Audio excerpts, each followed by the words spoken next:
butas sa natutunan ko po nun sa May natutunan ka pala, ha? huwag tayong pumunta ng mga kain Kasi mag-uring. ang ating kapaligan, nagtutulot rin na palang panig sa baka madalas ang pag-ulan na magiging mas malala sa ating kapaligiran. Hinawag po at maraming salamat. Also, limitado ang mga resources.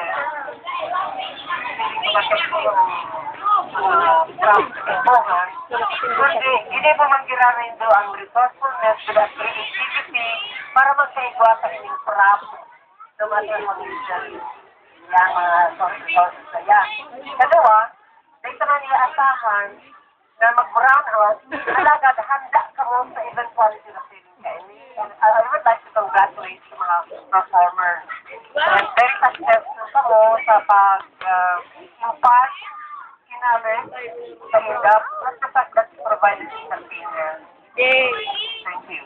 Yes. Picture tayo yung researchers sa ano. How about Professor Marabol? Kaya naman,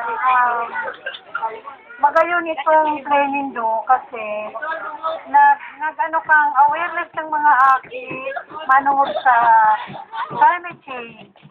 Pag-alaga kang kapalibutan ka, naintindihan ng mga aki na ang mga pinagigibok ang mga tao, yung binabalik ng kumakakuya. Kaya yun, Woo! Yes.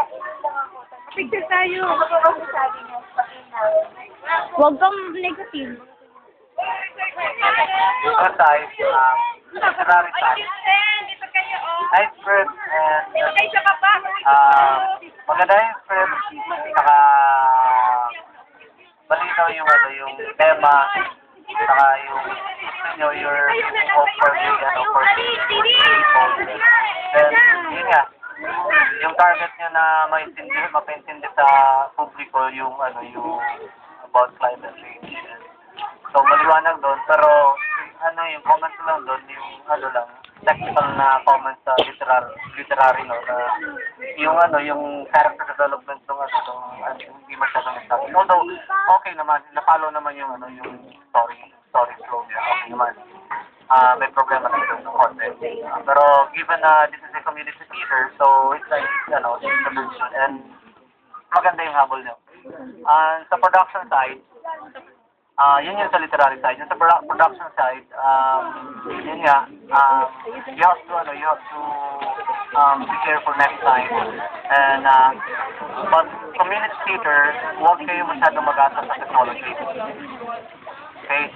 Palagi nyo isipin na may mga komunidad na walang kuryente. So, paano nyo mapapaintindi yung gusto nyo, petisin, walang kuryente doon. Diba?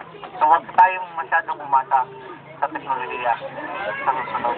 Kaya natin yan mapaintindi sa mga publiko kahit na walang microphone, walang multimedia, wala kahit na basta kahit na walang costume, tao lang. Yun lang yung material nyo, okay na yun.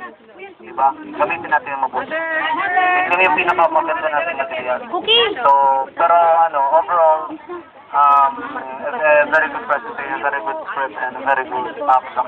Very good script. And a nice direction. For me naman, nag-enjoy ako, first of all, mga batang kinuha ninyo para sa presentation na sinasabi natin ang kabataan ng pag-asa ng bayan. So, tamang-tama na mga batang kinuha ninyo para at least sila ang magpapaintindi or mag-disseminate ng information sa ibang kabataan na kailangan pangalagaan ang ating kalikasan. And pangalawa, nakatutuwa na ginawa niyo yung presentation sa community. At least, yung mga taga-barangay ang nakapanood ng presentation at yung mga taga-barangay naman ang magiging aware sa gusto nyo ipalabas sa presentation ninyo. Then, yung tema ng presentation ninyo, ang ganda, tamang-tama sa kasalukuyang nangyayari sa ating bayan or sa mundo, sa Earth. Ayun na kayo.